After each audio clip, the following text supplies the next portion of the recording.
Kan ada yang menjadi korban, ada yang terbunuh, kemudian ada seseorang yang mengambil darah korban tersebut, kemudian dibuatkan di satu tempat, ya, entah itu dibacakan apa segala macam, kemudian ditaruh di rumah, dan maksud bahwa khadam atau aura atau mistis yang ada di tempat darah si korban tersebut.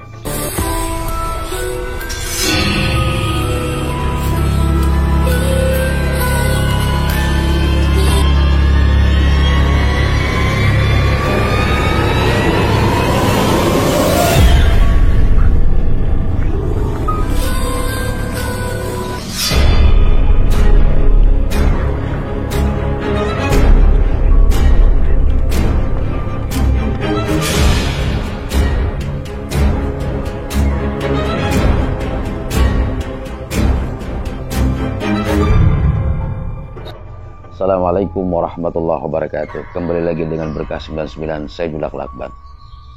Pada malam hari ini kami mendapatkan chatting dari seseorang ibu dan tidak mau disebutkan namanya.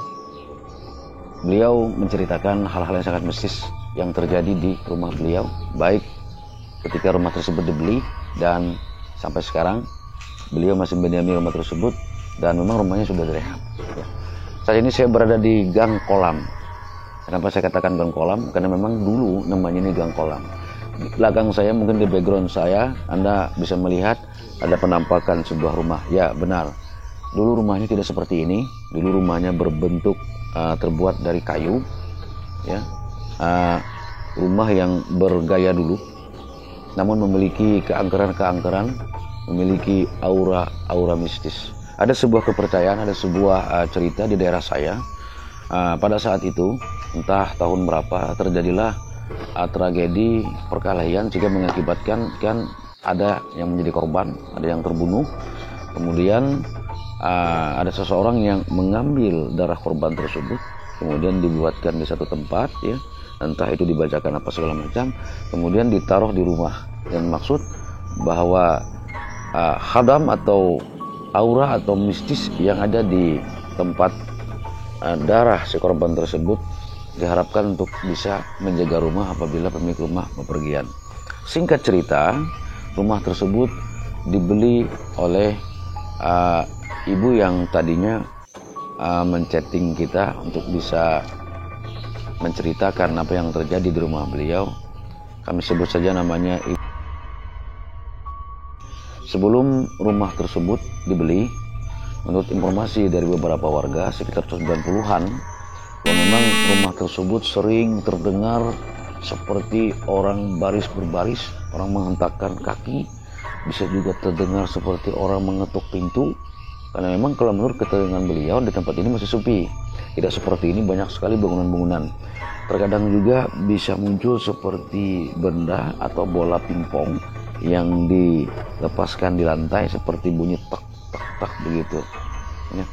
Nah, singkat kembali ceritanya, setelah rumah tersebut beliau beli, kemudian dilakukan renovasi, ya, kemudian dilakukan baca-bacaan dengan mengundang warga keselamatan untuk menyelamatkan rumah. Biasanya tradisi seperti itu masih ada di tempat kami, apalagi saudara-saudara kita yang muslim, ya, sama seperti saya. Kemudian baca-bacaan surah Yasin selesai sholat maghrib atau juga sholat tahajud.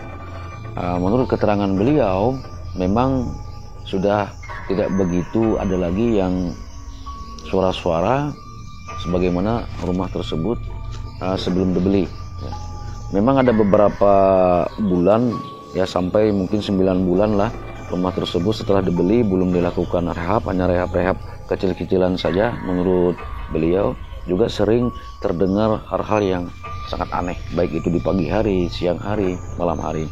Bisa seperti bunyi hentakan-hentakan kaki yang saya ceritakan tadi, bisa juga bunyi-bunyian seperti orang mengetuk pintu, entah tengah malam, entah mengetuk kamar, entah itu juga seperti bola atau suara-suara lainnya, ya. Apakah itu memang benar terjadi? Allahu a'lam, ya. Karena memang yang hal gaib itu ada, kita di alam nyata. Mereka mungkin tidak kemana-mana karena memang mereka tidak mengenal dimensi ruang dan waktu. Namun mereka bisa saja berada di mana-mana. Nah, kami secara langsung mewawancari beliau, namun sayang beliau tidak mau diwawancarai karena beliau juga agak sedikit tidak percaya diri untuk diwawancarai. Namun apa yang kami sampaikan ini adalah real, fakta dan nyata, bukan fiksi. Ya, hal-hal angker itu, hal-hal yang mistis pasti selalu ada. Ya, terkadang kita tidak menyadarinya. Nah, kami akan menunjukkan tempat-tempat di mana sering terdengar suara-suara seperti itu. Bahkan informasi yang juga kami pernah dengar, ya, kalau menjelang sholat maghrib hampir tidak ada anak-anak di gang kolam namanya ini dulu yang berani lewat rumah ini. Karena terdengar hal-hal yang begitu aneh. Bahkan di samping rumah beliau juga dulu katanya kolam besar, ya. Itu mungkin kira-kira peninggalan zaman Belanda atau apa. Itu sudah lama sekali. Sekarang sudah ada bangunan rumah juga. Yang pasti saya berada di rumah beliau. Ya, sayang sekali yang bersangkutan tidak mau diwawancarai karena mungkin hal-hal yang tidak yakin beliau kira-kira untuk bisa diwawancarai, ya. Jangan kemana-mana, saya akan tunjukkan di mana saja tempat-tempat yang sering beliau dengar. Mereka memang tidak menampakkan diri, namun terdengar suara-suara. Walaupun berkurang setelah dibacakan surah Yasin ketika selesai sholat, ya. Karena memang beliau sekarang sudah menempati rumahnya.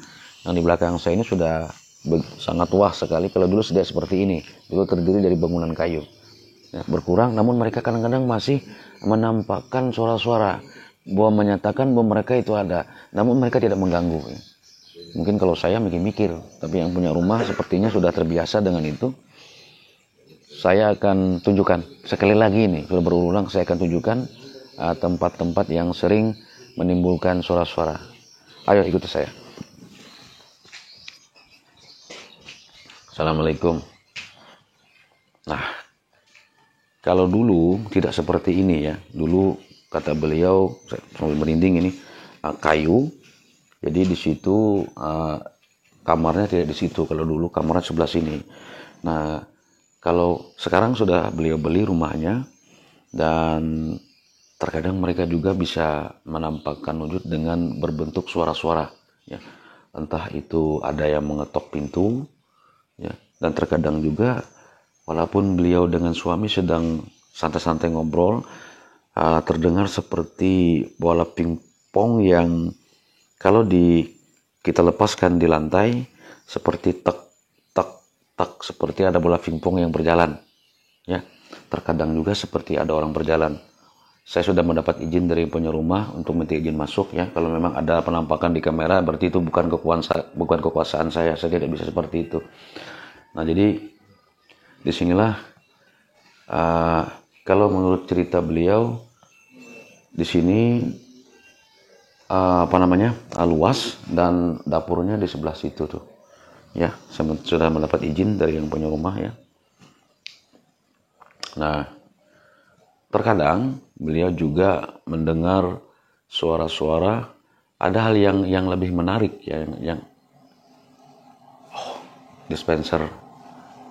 Ya, mudah-mudahan bukan mereka, ya. Tapi kalau memang ada penampakan itu berarti bukan kekuasaan kami, itu di luar, ya. Saya tidak mampu seperti itu. Terkadang juga kalau beliau kebetulan memiliki toko, ya, beliau kadang-kadang pulang malam, menurut suaminya sudah ada yang mengetok gitu, ada yang tek tek tek tek mengetok. Jadi suami beliau keluar, buka pintu nggak ada orang, dikira istrinya yang pulang gitu. Tapi benar, tidak sampai beberapa menit istrinya pulang gitu. Seolah-olah ada yang memberitahukan bahwa suami ibu mau pulang gitu, ya, ceritanya. Jadi kami mendapat izin.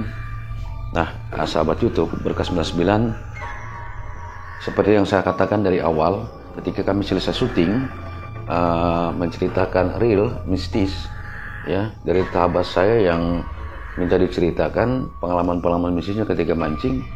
Baru saja selesai, salah satu dari kameramen kami mendapat telepon dari seseorang. Dan memang kami menyampaikan apabila ada masyarakat, khususnya di sekitar kita yang memiliki hal-hal mistis, bisa memberikan informasinya, dan juga bisa langsung kami ke rumah yang bersangkutan, ya. Jadi ini penampakan dalam rumah beliau yang sekarang setelah dibeli, dilakukan rehab besar-besaran, ya.